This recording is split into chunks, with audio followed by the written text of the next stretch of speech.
This is Geek Gab, the GEEKISH gabfest for Sunday, January 4th, 2015. You thought I'd mess that up, didn't you? I'm your host, Daddy Warpig, with my valiant co-hosts, Dorrinal and RemipunX, and our special guest, Indie Dev Pixel Metal. We are back! That's right! The Geek Gab broadcasting, as always, from a secret bunker deep underneath the House of Geekery. You can catch me, your host, online at the House of Geekery, daddywarpig.com, daddywarpig.com, or you can follow me on Twitter at daddy_warpig, at daddy_warpig. You can also follow my co-hosts, RemipunX, Dorrinal, and our special guest, Pixel Metal, all of us on Twitter. The links are below the video. RemipunX just started doing some Let's Play videos on Hitbox. Links to that are also in the description. I'm telling you, folks, that description is chock full of more awesome than you can handle without the aid of prescription medication. I'm going to pause for a second and let my co-hosts and our special guest say hi. Remy, did you get what it was you were going for? Oh, she's not there yet. Dorrinal, you're going to have to step in. Sorry, man. Hey, everybody. Happy New Year. It's good to be back with the Gab. And until Remy gets back, we'll jump to Pixel Metal. Say hi. Hey, what's going on, guys? You are... I was looking at your Twitter account earlier because I didn't know if you had a company website or something so I could put it in the links. You are working on a game called Sombrero. That's right. Other than evoking a sort of south of the border, south of the Rio Grande feel, which I'm going to go out on a limb and guess was deliberate, there isn't a lot of details that I could immediately see in the fully 30 to 40 seconds of research I put into looking at your Twitter account. That's the kind of in-depth research I like to do around here, toiling endlessly to make sure that you, the audience, have the facts you need, fully 30 to 40 seconds. But what's the deal with Sombrero? What kind of game is it? Because I have no idea. Wow. Well, I appreciate you doing that 30 to 40 seconds more research than the most people who talk about games would do. That's cool. Sombrero is a 2 to 4 player competitive multiplayer sort of platformer. It's like I said, it's sort of southwestern themed. It's sort of a spaghetti western kind of thing going on. And you fight against other people. It's sort of a couch multiplayer game. And yeah, that's it really. I don't have my sales pitch ready. It's fun. People seem to like it. You should check out the video if you go to the website at pixelmetal.com. There's a video up there of some of the gameplay that might help clear some things up for people. A few people that have played it at some of the playtests and stuff, I've taken it around to in New York and in Boston and hopefully Austin soon. I want to try and get in something down there. Have compared it sort of like a Towerfall, but it's much faster paced than a Towerfall, or I should say Towerfall is. It's a different theme, obviously. And I've had some people say it's a bit like Smash Brothers because it can get kind of hectic, especially with 4 players. And I like that. That sounds good. That's a comparison That was my initial impression, actually. I saw part of the video and it felt very Smash to me, at least just from a quick view. Yeah, I mean it's fast. It's kind of chaotic, especially with 4 players on some of the stages. Where, the bullets you shoot at each other can sort of bounce off other things, and so you end up with these sort of pinball table of bullets going around, which can be kind of interesting to try and avoid. It can get a little bullet helly. I should probably work on tweaking that a bit more. It's a little too much for some people, but I think I like the idea of putting in some kind of slider better. Like something that players could actually change themselves to sort of adjust the difficulty that way. Like how I can fast see every people can shoot detail or all the way something. up to all the way down from I can see every detail up to don't show me nothing because Yeah, I feel like that's fun, right? And like as a developer, even as a sole developer, doing stuff like that's not it's not especially hard to do. It's really just kind of building a menu, and like yeah, building menus for games really does kind of suck. Just laying them out, and the development tools aren't really meant for putting menus together. They're meant for putting graphics on screen, and so it can be a bit irritating and it's pretty time consuming. But it's like it's already all that information's already being tweaked by a number somewhere. So let people tweak the number themselves and figure out what how they want to tune it so it works for them, or so how they can find new ways to play the game that maybe we didn't think of as a developer. so you just need to expose the variable in the GUI. That's it. I mean, that's literally it. That's pretty much how every game I've ever seen works. There's a number somewhere, and it's set at something, and you can let people change it, or you cannot. So putting in that maybe an extra week or two of work to build a half decent menu, so those crazy OCD people who want to go in and tweak every single little thing can do that. It doesn't feel like that big of a deal, really, if it's going to add that much value for people who want to play with that kind of stuff. Or you can leave it in the like hardcore nerd mode, which is where people actually have to physically go into a .ini file somewhere and add a line or edit a line in text edit to get it to do the right thing. Or if you're on the Mac, you can use the right space defaults com.pixelmetal .www space some value. That's just all kinds of geeky stuff that gamers like to pick up that filthy casuals just don't. Exactly, and I mean all that stuff is already in my case it's all stored in XML files outside of the game anyway. So like that's how people could add their own stages in if they wanted to. So all the stages, I built all the stages using this open source map editing software called Tiled, and it's at mapeditor.org. And so I just natively support that format, and that's the format all the game stages that the game will be coming out with are stored in. So if someone wanted to add their own stage, it wouldn't be especially difficult. They just have to learn this level editor and copy some files to the right places, and edit a few XML files for these super nerds. For desktop stuff that's easy, or desktop laptop I should say, and but I'm trying to get it onto at least 1 or 2 consoles too. In the end, I mean, I don't think on initial release. Initial release will be OS X, Windows and Linux. Most likely, and but after that, I mean, the systems as consoles aren't especially different from computers these days. So it's just a matter of hopefully tweaking for performance and moving a few things around, and it wouldn't be too much effort to get it up and running on a few of these consoles. So are you designing it to use controllers on the PC? If it's a hot seat multiplayer, you're going to have a couple people playing. That seems like it would be hard to do on the same keyboard.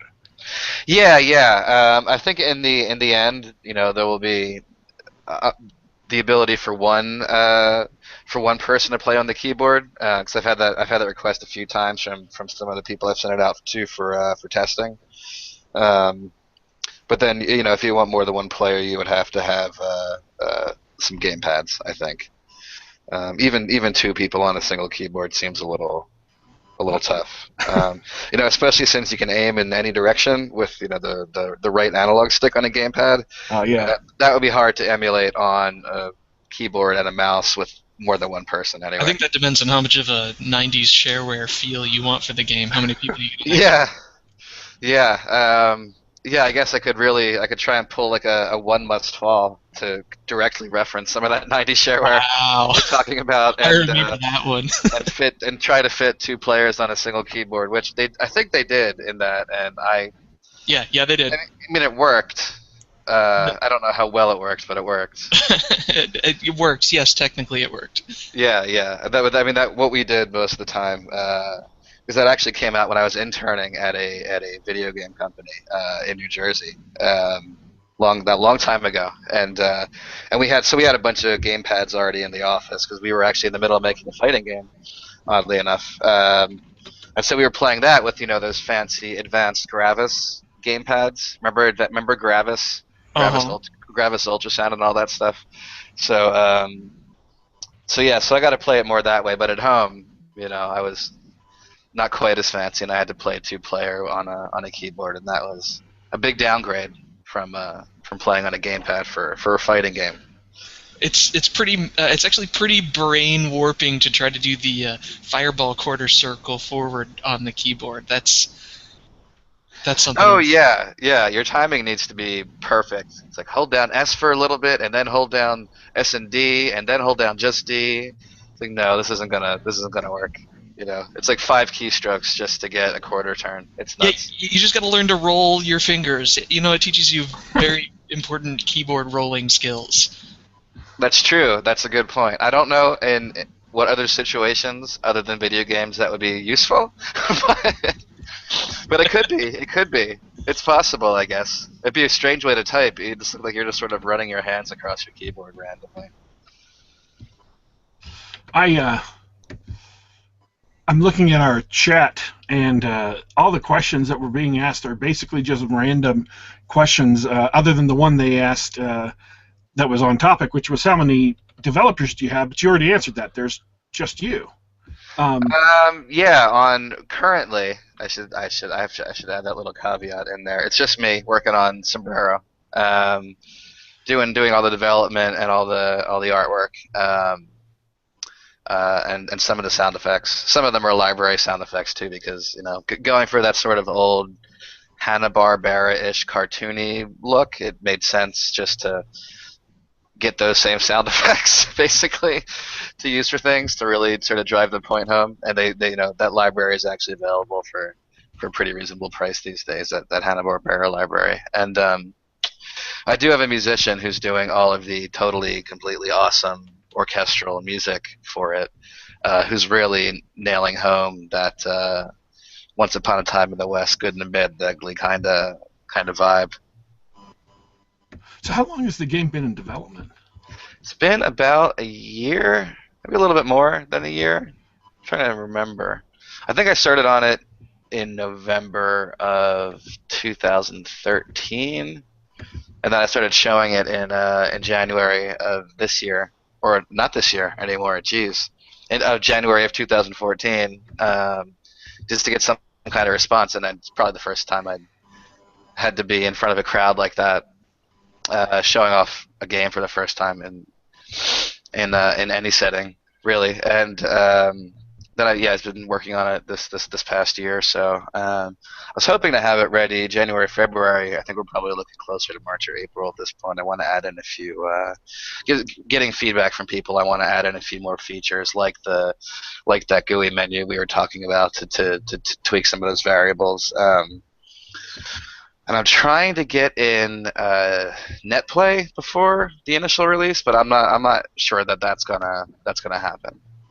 That turns out that's really hard to get solid internet multiplayer that's responsive enough for a sort of Twitch platformer. To get that working is kind of a big task, a bigger task than I thought it was going to be. Do you have is it set up for LAN play right now? No, that actually would work the same as the NetPlay would, the way I'm doing a thing. The game is mostly done with JavaScript, and it all works through Node WebKit, which is think of it as a standalone browser that acts as an executable. It's I don't know a better way to describe that. I'm sure there is. But so basically, using web technology, I can use what's called WebRTC, which is web real-time communication, to send data back and forth between stuff. So WebRTC doesn't care if it's LAN or if it's internet. It just puts the connections together, and then after that, it sort of acts like a peer-to-peer BitTorrent kind of system. So it doesn't need a central server, so there wouldn't be any issues with Call of Duty servers getting shut down, or the Halo 2 servers getting shut down, even though people should probably move on to the new games at this point. So that's like that kind of stuff isn't an issue because it's just because it works in a way so similar to a BitTorrent or torrent type client. People could sort of play it any way they wanted to. So this is going to be a pretty strange question, but Node WebKit, I'm guessing, is a fork from WebKit proper. Are you just using that for the networking, or are you using that for the rendering too? That's getting used for everything, actually. The rendering is done through WebGL, which is a sort of OpenGL subset that works with web technology to accelerate things using the same kind of drivers and stuff that accelerate big 3D games and that kind of stuff. So it's an HTML5 game? Yeah. Yeah, it's HTML5. There's not a lot. There's very little HTML5 in it. It's mostly JavaScript. Okay. But that runs fast enough on most machines these days to get pretty good performance. Believe it or not, my target machine is just a dual core i5. I think it's what it was. It basically I stuck together okay, what's a cheap machine? Okay, $300. Okay, so I have to make a good machine or make a game that can run on a $300 machine. So it's just a not great Windows 7 machine. It's only a dual core that's slower than most laptops that came out 2-3 years ago, and I still get pretty good performance. I still get 60 frames a second at 2560 by 1440. So that should run on most things. Those Intel chips are always a pain in the ass, though. Those Intel embedded GPUs have terrible fucking performance.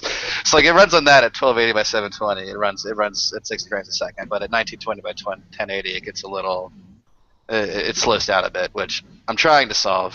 Because I feel like it should run on that too, but not a lot of games run on that kind of hardware either. So it's sort of a tough balance to find. We have a question from the stream. Marco Antonio is actually asking the wrong question. He's asking, is it available right now on Steam? And the answer is no, it's not available anywhere because it's done. It's not done yet. It's still in development. But when it is finished, are you planning on putting it out on Steam? Or how your initial release is going to be on the PC through Windows? What are you planning on releasing it through? How can people get a hold of it? People will be able to buy it direct, which is always the best way. It will be available on Steam. I'm trying to go about it not through Steam Greenlight. I'm trying to become, Valve has this application process to become an official publisher on Steam that's sort of separate from Greenlight. It's their more traditional route. So I'm trying to go that route and just self-publishing instead of through Steam Greenlight. Because you don't have to be voted on by the community or whatever. That doesn't feel like a huge concern. It's just I feel like it's easier to get noticed that way, going on as a publisher instead of through Greenlight. It makes you seem more important. So I'm just gonna try that and see if my blatant ploy for positive PR works. Hey guys. Did you hold down the ship What? while I was gone? We tried. I even asked a couple of questions from chat. Good job! I'm so proud. Hi, everybody. So sorry I was late. I had a mommy crisis.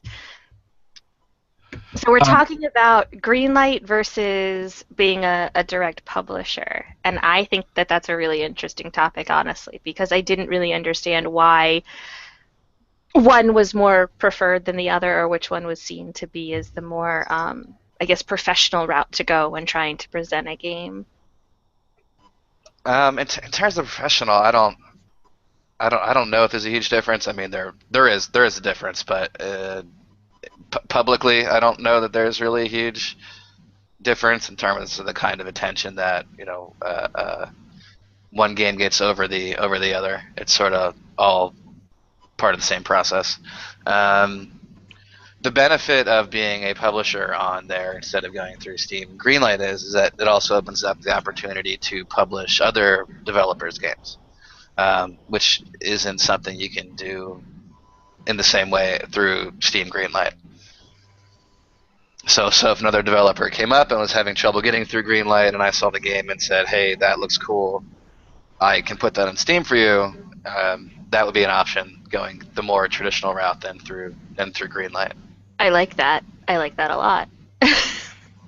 Are there games that you have watched struggle getting through Greenlight that you would have liked to have seen come up? That's something that maybe you possibly upvoted that didn't end up getting through the door? Jeez, I vote on probably 24 Greenlight games every time I open Steam.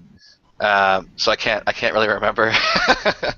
Good for you, though. Active participation. I just sort of hope that something I clicked on that I would buy ends up being available for me to buy. Mm-hmm. If something really cool comes along that's not getting attention, I might I'll mention that on Twitter, or I'll mention that on Facebook page or whatever, or my long neglected Tumblr account that I probably haven't posted on in a year. Until recently, actually, I posted something saying, "Follow me on Twitter or go to my website," because I don't post on here that much anymore. I can't think of anything. There's a few that took longer to get through than I thought they would, but they all got through. And I think that's mostly, and I think they stick in my mind mostly because I knew the people working on them. So there was a couple, like, this is actually a good game, and this isn't me saying it because I'm friends with these people. Some of them I became friends with because they made good games, and I started talking to them at these various like indie events and stuff. Most of them probably that's how I met them. There's a few that took a while to get through, but they're all through now, which is pretty cool. If people are like Mega Man style game fans, they should check out a game called Rad Raygun. That's fun. And for full disclosure, I've known the guy who did the art for it for years. We used to work together when I lived in Texas. But it is a genuinely good game, and I think the original version came out on Xbox Live for like 99 cents or something like that, and then they got picked up by Midnight City, which is Majesco's sort of indie game label. I think they published Costume Quest 2, and they're publishing another game called Organic Panic. That's like another 4-player game. They're publishing some cool stuff, actually, those Midnight City guys. And I feel like there's some big game that if I said it, everyone would know what it is right away. And I'm forgetting the name of it because I'm just drawing a blank for some reason right now. That 2D Blood Rain game, they published that for PC, which is actually pretty good. I have to say, I got to give them credit for that. The Windows, or not the Windows, the Xbox 360 version was a little rough around the edges, but the PC port that's available on Steam, they did a really good job on. And they published a few other games that people would know about if they checked out their site. So they're doing cool stuff. How good a deal is Steam for a developer? What's your revenue split like? I don't think I'm allowed to say that. Oh, okay. Really? It's pretty reasonable though. I mean, it might be public. But I'm not sure if it is or not. So that's why I'm not. Oh. Yeah, if you don't know, don't say it. Yeah, I'm not. That might be something that is actually public. In fact, I'm going to look right now. I know a lot of the people dealing with Yeah, they're saying they don't discuss it publicly, so yeah, I can't. Sorry. The It's good. iTunes, It's good though. It's good though. the iTunes App Store has a like 70/30. The developer gets, or the people who publish the movies, the music, whatever, the authors, they get 70% of the revenue, and then there's no fees for storage or downloads or things like that, and Apple takes their 30% cut. Right. Off the wrist. And I'm not asking you to compare it. I'm not going to ask you to do anything that leads you into bad areas of violating your NDA. Is that the reason why I'm asking this is because I was so intrigued by the fact that you're building a game around WebKit. I'm going to get a little bit nerdy, and this is nerdy outside my area of expertise, so if I'm stepping on people's area of knowledge, feel free to get angry in the chat. WebKit began life as KHTML.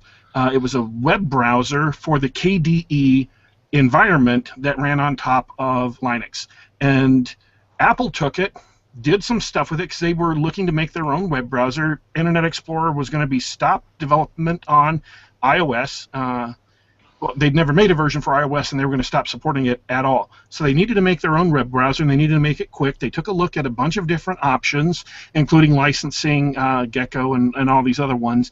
Finally took KHTML, it was an open source project, put it under their wing, made a bunch of changes, expanded it, re-released it, named it WebKit because that's the internal naming system on their OS. All their modules are called kits. And then it got picked up by Google to be the basis for Chrome. It got picked up by, and then when they made Android, it became the basis of the built-in Android browser. It got picked up by basically every mobile operating system in the world right now, except I think BlackBerry and Windows Mobile. They use some format, some version of WebKit. And that actually brings me to my question, which is this. Since your game is JavaScript running through Node WebKit, which I assume is a fork of the normal WebKit, is it possible that is it non-trivial to deploy it on like the iPhone, other than interface issues, or maybe Mac OS if it's running in the browser? I mean, or running in its own independent process that is a web browser that should be already native on the Mac OS. Is that a non-trivial task, or is that something you could do pretty easily? When you say Mac OS, do you mean Mac OS or OS X? OS 10. Yeah. Okay. Yeah. It'll run on it. The release will be initially Windows, OS X, and Linux. So it'll run on all three. Oh, it runs okay. on all three, and it runs on all three fine. There are definite performance issues with mobile stuff. I've run it on my phone just to see what happens, and it runs. Doesn't run well. There's a lot going on behind the scenes to do some of the graphical effects, and that phone graphics processors rarely aren't able to handle quite yet. Maybe next generation. But yeah, I mean technically it runs on pretty much everything that supports WebKit. And Node is sort of Node is a sort of JavaScript platform for dealing with network applications, and they have they do sort of standalone releases based on Chrome, or I think actually based on Chromium, which is I think JavaScript's runtime. That's Chromium, right? I may be mixing up my terms here. Chromium is the unbranded open source version of Chrome. Right. So, okay. So I was mixing up my things there. Yeah. So Node WebKit sort of works with Chromium, and yeah, it sort of works with Chromium. And Node is sort of not an offshoot of WebKit. It's sort of an add-on for it to deal with networking stuff. That's extremely powerful and runs on pretty much any platform.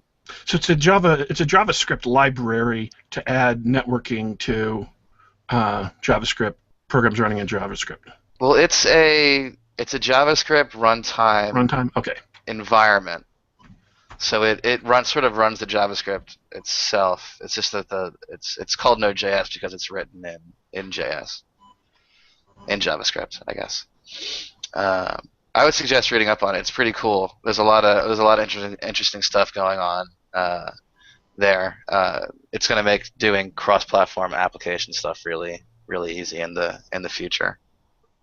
See, and the biggest fall down of cross-platform applications is that whatever platform they're initially made for, they look fine there, but as soon as you start trying to run them on something else, usually it looks like shit because the controls look all wrong, the windows look all wrong, it just doesn't look like a native application. But if you're running a full-screen game where the only Chrome is all custom because it's the interface you built for your game, you don't have to worry about that. It looks exactly like the way you want it to all the time, and that's just darn cool. Yeah, well, the benefit of using web technology too is the ease of making sure that it looks the same on all platforms, because everything interface-wise can just be written in CSS. So even if I wanted to, you could, in theory, make a really basic web browser out of Chromium if you wanted to, and out of Node WebKit. You just sort of add a field that takes a URL and then retrieves that URL, and then everything else would work the way it works in Chrome. But any interface stuff you wanted to do, if you're using CSS to do it, you can either do a custom interface like you would do for a game that would look the same across all platforms because it's not matching the basic interface of the operating system anyway. Is that if you wanted it to look like the existing operating system, you could do that too because it's just HTML5, JavaScript, and CSS. So if you just told it you wanted a slider, it would use the default system slider like the way a normal web browser would. So you could build native-looking apps pretty simply in it, and they'd be pretty quick too. Sorry, I'm going to vent for just a second. Go ahead. My least favorite cross-platform application is the Adobe Creative Suite. I hate it. I hate it with a passion. I had to format and reinstall my hard drive a couple months ago, and I'm still getting back around to putting stuff back into place because it's just a long process to migrate everything I need to migrate. But I was just not going to install Java, not JavaScript, full Java, because it's a big security risk, and there wasn't anything I ran that I needed it for. And then I go to launch Photoshop, and it says, oh, I'm sorry, you need to run Java in order to use Photoshop and all of their Creative Suite programs. And I was so mad because I could not believe that a major publisher had put large pieces of their code, and they've got their own little interface style that's just kind of ugly. It's not really bad ugly, it's just kind of moderately ugly. I just couldn't believe that they would force you to install Java, which is the single largest, well, second to Flash. It's the largest vulnerability in web browsing today. If you're going to catch some kind of malware, drive-by download or whatever, it's going to happen through Java. So not having that installed makes you many times safer when you're online. And having to install it just to run my Creative Suite programs just really chapped my hide. On the other hand, they did take very well to being put back on the same computer, even though I had erased the hard drive. They haven't given me any heartache with registration or anything, and I'd heard nightmares about that, so that went well, so I guess I'm happy with that. But cross-platform programs mostly just look like ass, and Adobe certainly proves that. Okay, rant's over. I'm done. No, I get it. I have to deal with Photoshop all day, every day, so I think I'm just sort of used to it, and my response to that, to your rant, is basically, well, better the devil you know. And I think people that get the whole Creative Suite too, I mean, just the Creative Suite by itself without without Java is something like 10 gigs, I think. So I think if they're figuring, well, if they just installed 10 gigs worth of apps, what's another 400 megabytes for Java? And that's not a defense of that either. And I wonder what they use. Like, I wonder why they force you to install Java, because you can write scripts for a lot of the Adobe Creative Suite programs in Java. So I guess they probably wanted it there because they were using it as an external executable for those scripts. But if you're not going to do that kind of stuff, it would be nice not to have that forced on you. They have an app they install that's like their glue program that handles messaging and switching components, common shared components between all the different Creative Suite applications. Yes. That app is almost entirely Java. That's probably there you go. That's a big chunk of it too, and that's probably a legacy issue then too, because I don't think these days they would write it in Java. Okay, that's my geeky. Man, I've done 2 geeky, big, thick geeky things today. That's more than I usually allow myself. Okay, so Marco asked in the chat, were there any plans of releasing it on a mobile platform? We already covered that. You're talking about how right now, with the current generation of mobile hardware, the GPU isn't up to snuff when it's executing WebGL code, and so we're waiting for faster chips, maybe more RAM, because RAM is really highly constrained on any iOS device. That's the one big annoyance for me. Which is why they're so aggressive about shutting down programs in the background and telling programmers, be ready for us to kill your process at any time, no matter what. Don't ever assume you're going to be running because we will kill you without even blinking. JT Vega made a response, OpenGL, so it could be played on the PS3 and 4. That's not actually a question, it's just a statement, but is that correct, or well, it's half correct. He's right that the framework is there to run it, but because it's not using OpenGL directly, because it's using WebGL, Sony needs to add support for applications to be able to access WebGL specific features. Now, the interesting thing is that the PS4 interface is actually HTML5 and WebGL. And it actually runs in a very similar way to the way that Sombrero does. But Sony hasn't released the ability to, at least not to smaller developers that I'm aware of, has not released a way to access the WebGL HTML5 specific stuff in an application like that quite yet. So it's running the system interface, but it's not accessible to third-party developers, as far as I know.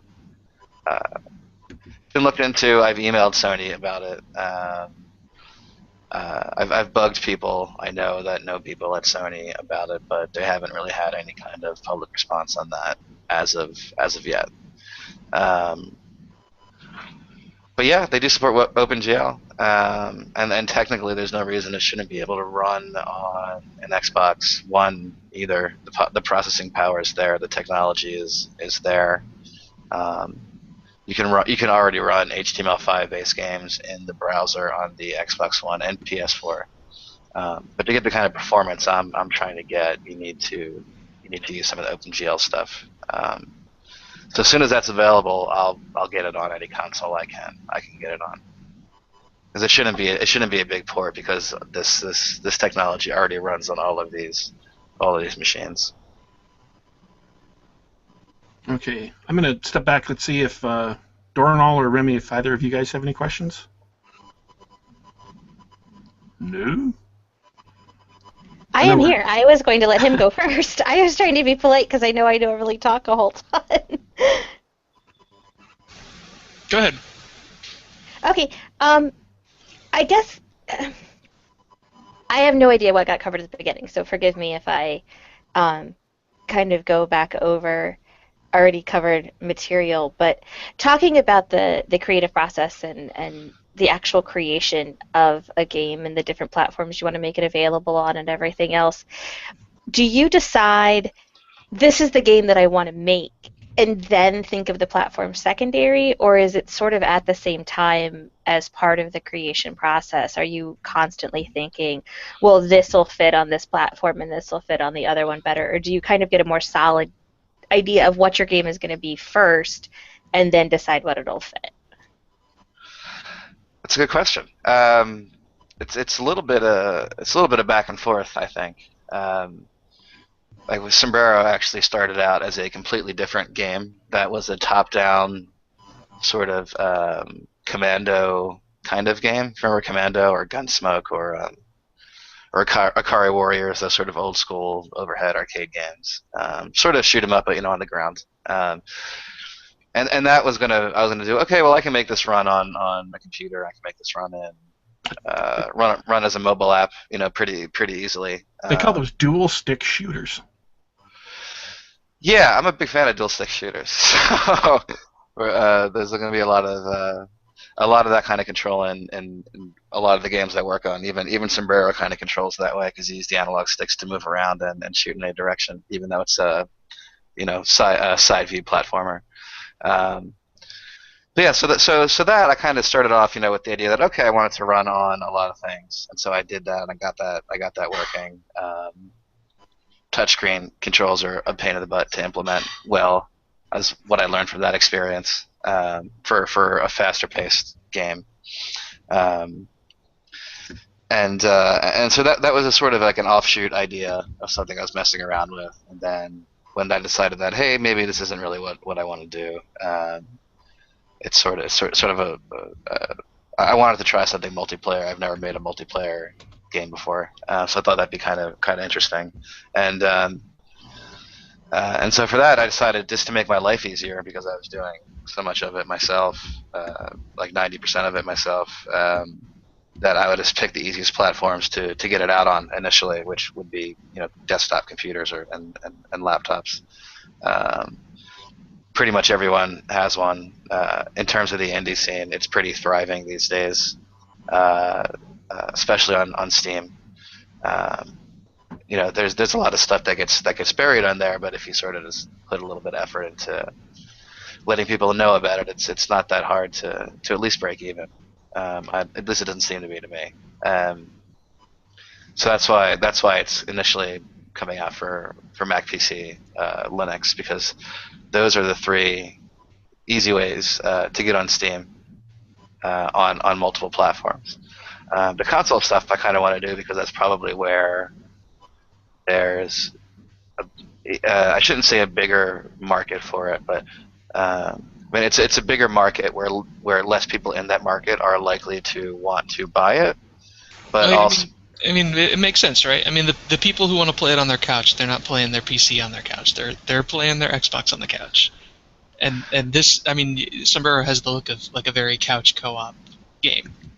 Yeah. So my approach is going to be similar to what they did with was it Samurai Gun, where they did an initial PC release and then ported it over to platforms.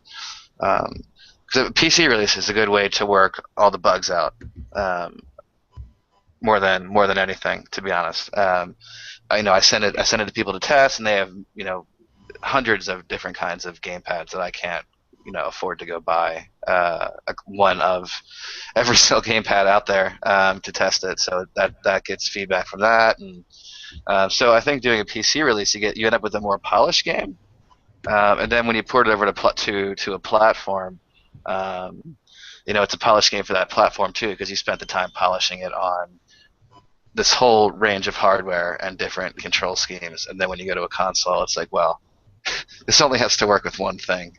So console ports are pretty easy, but I feel like something coming to PC first is a good way to make sure it's polished, it's buttoned up, it makes sense to a larger range of people than consoles.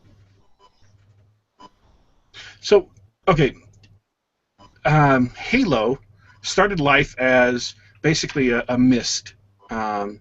Excuse me. It was a strategy game. You controlled armies that fought each other, and through development it became a first-person shooter, and then was bought by Microsoft and became the first really, really big console first-person shooter after James Bond.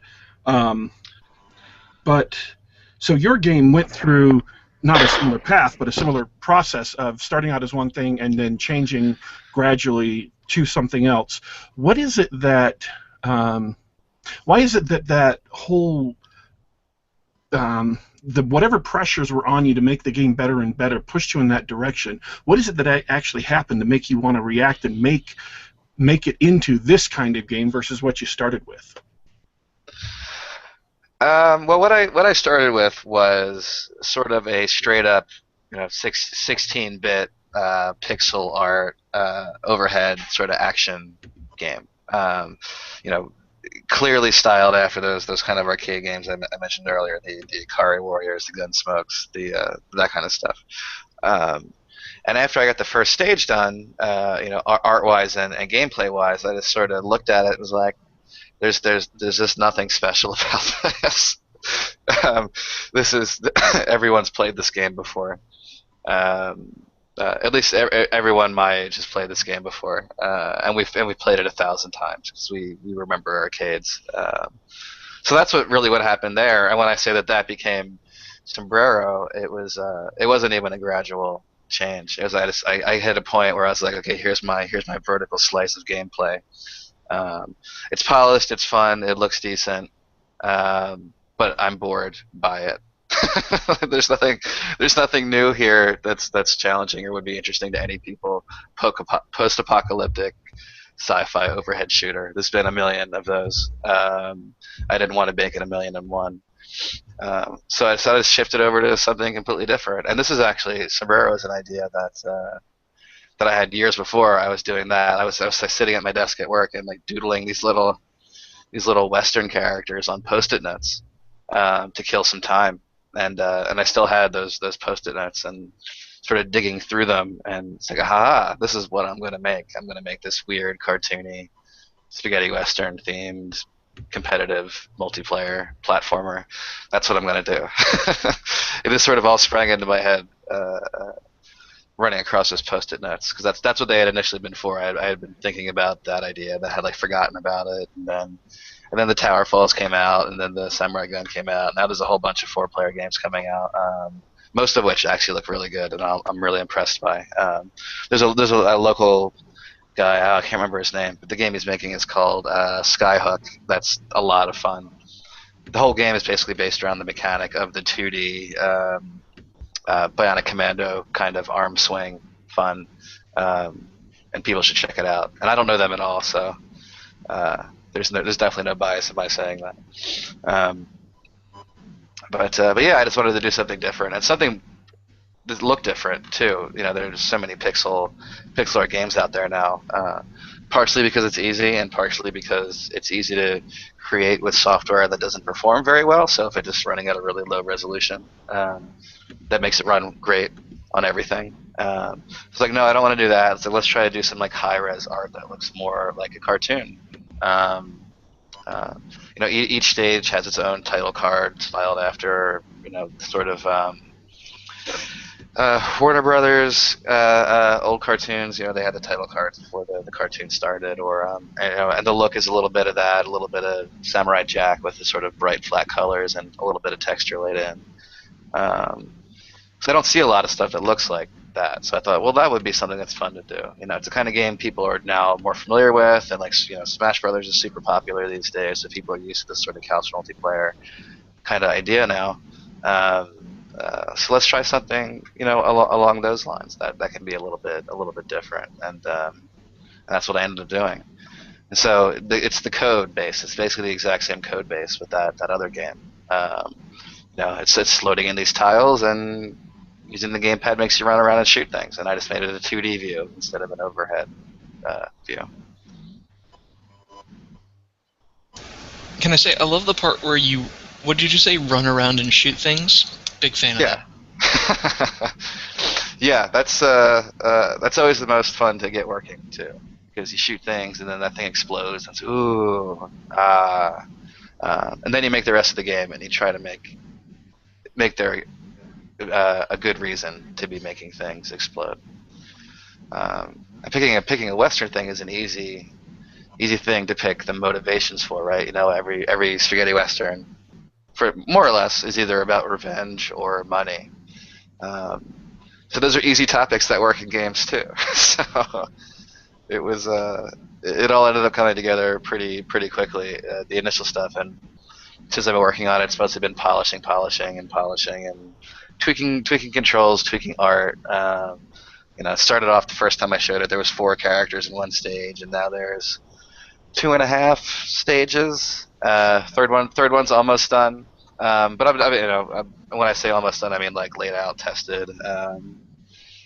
What I tend to do is I sketch everything, and like I'll sketch the tiles that will make up the levels, and then I sketch them in Photoshop with a tablet, I should say, not with pencil. And I just use those to get the level layouts, and then I go in and do like the actual polished art. So like it's all laid out. I have to do the polished art, and then it'll be 3 stages, and that one's a little bit more sort of a weird Aztec, Mayan, and UFO themed one, because that mixing those things together is fun. And according to the History Channel, the aliens built the pyramids in Mexico anyway, so that's sort of a fun thing to poke fun at too. Just little references like that. And I like sci-fi from the 50s too, so that's sort of sneaking in a little bit. You were talking about polishing, and I don't know if this is the same for you, but this is just the way it is for me. When I do some, good, hard, long bit of polishing on the game, the only thing it does is make me feel unhappy, because it just reveals the other parts of it that also need to be polished. When you've got big problems in front of you, as soon as you remove that big problem, it just allows you to see all those little problems that it's been hiding that you didn't notice before, and you're like, oh, jeez, I gotta do this again. Yeah, that's just life, though. Really, that's just life. But yeah, no, it can get frustrating. I agree. I've had that. It's good though when it happens. It's frustrating initially, then it's like, well, now I can make this better. And I can make this not broken, but looking like it's working. You have to keep in mind, at least I have to keep reminding myself that, yes, you actually did something that was, that's the only reason you can see this other problem is because you actually achieved something. You can't just because other things look bad doesn't mean you can throw away the fact that you actually made progress. That's the way to discourage yourself out of finishing, is to forget that you're making any progress at all, because you are making progress even though it doesn't necessarily seem like it all the time. Right, exactly. Yeah, take the positive in that situation. Yeah, don't think about all this other stuff you have to do. Enjoy the little victories. What gameplay role does the money serve? In the videos, that's what I've been showing off. That's sort of calling it loot mode right now until I think of a better name. Okay. And so whoever gets the most money in the round wins that round. And the little campfires around there that you can see in the video that you stand in front of, they change color after about half a second when someone's standing in front of them. And that lets them capture them sort of as like a checkpoint. And they all provide score multipliers. So the more campfires you get, the more the money bags you pick up is worth. And there'll be a standard deathmatch and all that kind of stuff too. This is the one I've been trying to polish the most, because getting capture the flag and standard deathmatch in there is easy. Trying to do something that's a little bit different is harder to get the balance right. Or at least I'm having a harder time with it. I don't know if it's actually harder. Because you're doing everything from scratch. It's not. Death matches and capture the flag have been traditional modes for decades, so they are well-trod development areas. You can go and look what other people have done and implement it well your way in the language of your game and your game's mechanics. But if you're genuinely doing something new and different, then you don't have that experience, you don't have that language, you don't have that common set of known mechanics that players will come to the game with and already understand it. So you have to make sure you've got the language of your game and its rules and how it works, and then you have to use it in a new and interesting way in your game mode, and then you have to teach players how to do that, and that's just a lot more complicated, but that adds the novelty that players are going to fall in love with. Hopefully. I hope that's what happens. That'd be cool. That's the goal. That's definitely the end goal. And it's getting there. It's getting there. It's I'm almost happy with the how the loot mode stuff works. I still need to get the power ups working the way I want them to work. Cause I want to get in some just some simple power ups. You know, the double jump, maybe a wall jump. I think there'll be a few different weapons, a shotgun, maybe a rifle that shoots farther. I'm trying to think of some off the wall weapon that still fits the theme, but I've been having a hard time. The blue shell. Yeah, exactly. Yeah, there needs to be a blue shell because that just adds the right kind of frustration to a competitive game, I think. So I haven't found it. That's my white whale right now in terms of the power ups is finding the blue shell. But then after that, like I said, adding in. After that, it's really all content generation. You know, I want to make sure there's 5 or 6 stages in there upon release. That'll probably be 3 or 4 stages for 4-player, and then a couple stages that are geared more towards less players. Just because there's probably not a ton. I recognize there's not a ton of people out there that have 4 gamepads for their computer, and so until I get it on consoles where that's a bit more common, I need to make sure that there's a decent amount of gameplay in there for people who maybe only have 1 or 2 gamepads too. But yeah, content creation. Once capture the flag is. We all know what capture the flag is. It's not especially complicated. And deathmatch is basically just stripping features away. People can already shoot and kill each other. So it's basically just leaving that turned on and turning every other feature off. And there's deathmatch. And then of course the joy of having to build the GUIs for all that stuff, which even though I mentioned earlier people need to do it, I'm just dreading doing because I just do not like building interfaces. It's not fun at all to do that, but it has to be done. And then once that's in there, the deathmatch screens and capture the flag screens. And I want to try and get another mode in there that's another one I need a name for, sort of the opposite of tag, I guess is a good way to refer to it. So there'll be 1 bag of money, and you have to chase the person holding the bag of money, and then steal the bag of money from them, and whoever holds that 1 bag the longest will win. There's a name for it. I can't. I don't know what it is. I feel like it's a real life game that I've heard before. I can tell you the name, and I can tell you why nobody in the development community ever uses it. The game is called Smear the Queer. That is not the name I remembered. That's the dodgeball game where you could throw the ball at the person who had picked it up. Bungie, when they made Marathon, called it "Kill the Guy with the Ball." Yeah, that's what I remember. Growing up, I think it was "Kill the Man with the Ball." That's what I remember.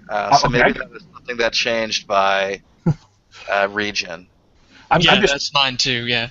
I can understand why no developer in the world would ever want to use that name, because you're going to instantly offend pretty much everyone by using it. In fact, I probably just offended people by quoting a name that I am not suggesting you use. I probably just offended a ton of people. Okay, we have got literally... Realistically, too, though, it's it meant something different at the time.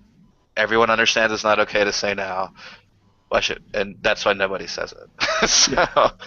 But I don't like saying "kill the man with the ball" either, because that's not what I don't want it to sound like that. It needs to be something. Isn't it kill the person with the ball now? Isn't that how it is? It may be. Well, I don't. You can also call it muckle. Muckle is like the muckle. Yeah, muckle is the regional term for it. Like MUCKLE. Yeah, because you're muckling the man with the ball.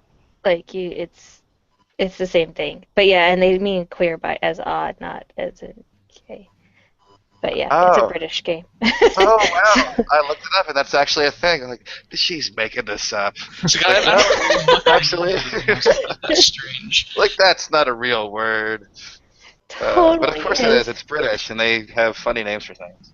Oh, call it posse or outlaw, depending on which one, because the person who has the ball is the outlaw and everybody else is the posse. Sorry, bad. I'm going to steal that.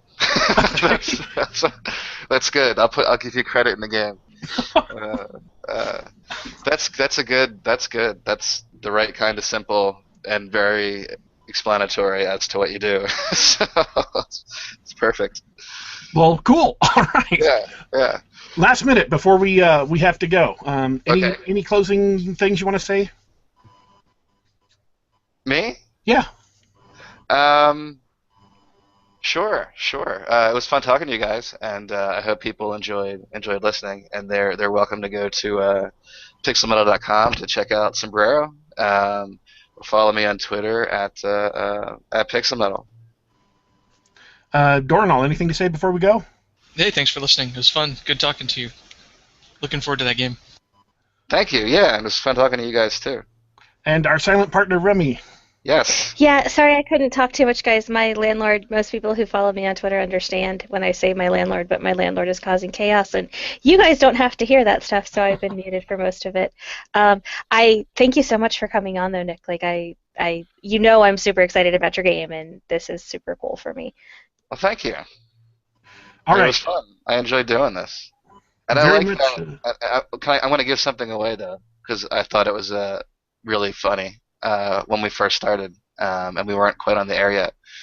Daddy Warpig does not sound like Daddy Warpig when he's not doing the show, and I was really surprised by that. In fact, I wasn't sure I was talking to the right person, and then as soon as you kicked into show mode, I was like, yeah, that's him. This is this guy. That was good. You have a good radio voice. Oh, thank you.